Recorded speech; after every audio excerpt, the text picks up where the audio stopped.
Hello friends, কেমন আছো তোমরা? আশা করছি ভালো রয়েছো। আজ একটা পনিরের নিরামিষ রেসিপি নিয়ে চলে এসেছি। বানিয়েছি মরিচ পনির।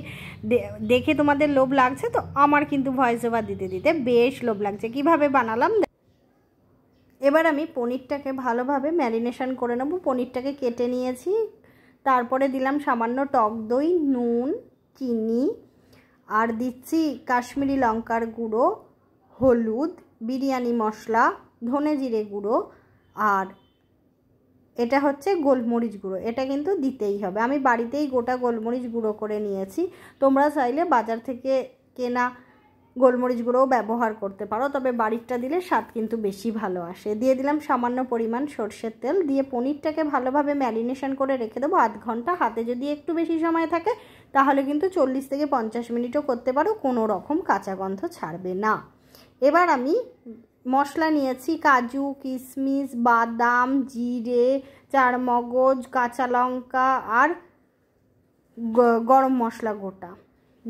ওগুলোকে আমি ভালোভাবে পেস্ট করে নেব। আর একদিকে কড়াই বসিয়ে নিয়েছি, তাতে সামান্য পরিমাণ সাদা তেল দিয়েছি আর ঘি দিয়েছি। এটা কিন্তু সাদা তেলেই করতে হবে। দিয়ে দিলাম যে পেস্টগুলো করেছি সেগুলো দিয়ে ভালোভাবে এটাকে কিন্তু আমি ভাজতে থাকবো যতক্ষণ না কাঁচা গন্ধ চলে যায়। ভিডিও ভালো লাগলে লাইক, ভালোভাবে কমেন্ট করে একটু পাশে থেকে কিন্তু ভালোভাবে ভেজে নেবে যতক্ষণ না কাঁচা গন্ধ যাচ্ছে। ভালো রেসিপি নিয়ে ভিডিও ভালো লাগলে লাইক, সাবস্ক্রাইব, কমেন্ট করে একটু পাশে থেকে নতুন কোনো রেসিপি দেখতে চাইলে অবশ্যই কমেন্ট করে এসেছে। এবার আমি এটাকে ভালোভাবে ভাজতে থাকছি। ভাজতে ভাজতে দেখো কালারটাও চেঞ্জ হয়ে গেছে। তোমরা লুচি, দেখতে পাচ্ছ, এটা কিন্তু খেতে জাস্ট অসাধারণ। রুটি, পরোটা, পোলাও, রাইসের সাথে আমি ভাতের সাথেও খেতে ভীষণ ভালো এসেছে। এবার আমি আগে থেকে ম্যারিনেশন করা পনিরগুলো আমি দিয়ে দিলাম। দেখো পনিরটা কত সুন্দর দেখতে লাগছে। তোমরা এইভাবে বাড়িতে বানিও। এবার আমি ভালোভাবে এটা কিন্তু এই পেস্টের সঙ্গে একটুখানি ভেজে নিচ্ছি।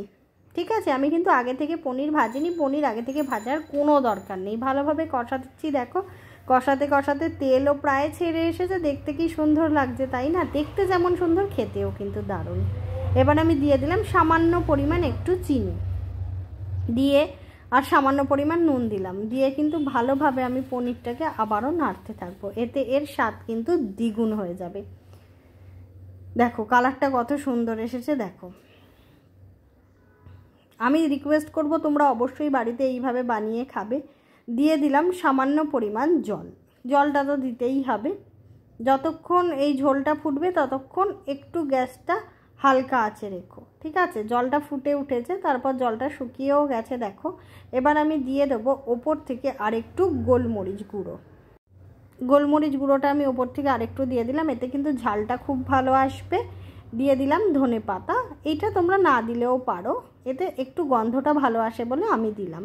দিয়ে আমি ভালোভাবে নেড়ে নিলাম। তৈরি হয়ে গেল আমাদের মরিচ পনির। এটা কিন্তু স্বাদে অসাধারণ। দেখে বুঝতে পারছো, যারা পনির লাভার রয়েছে তাদের তো আমি অবশ্যই রিকোয়েস্ট করবো এরকমভাবে অবশ্যই বাড়িতে মরিচ পনির বানিয়ে খাও। এটা একটু তেলটা বেশি থাকে কিন্তু স্বাদে অসাধারণ। তৈরি হয়ে গেল মরিচ পনির। এবারও বলছি, ভিডিও ভালো লাগলে লাইক, শেয়ার, সাবস্ক্রাইব, কমেন্ট করে পাশে থেকে নতুন কোনো রেসিপি দেখতে চাইলে অবশ্যই কমেন্ট করো। আমি সেই রেসিপি নিয়ে তোমাদের কাছে হাজির হব। তোমরা আমাকে অনেক অনেক সাপোর্ট করছো, দেখে খুব ভালো লাগছে। যারা এখনও সাপোর্ট করছো না, তোমাদের কাছে আমি আন্তরিকভাবে রিকোয়েস্ট করছি, প্লিজ আমাকে একটু সাপোর্ট করো। ভালো থেকো, সুস্থ থেকো। ফিরছি পরের ভিডিওয়। জয় মা তারা।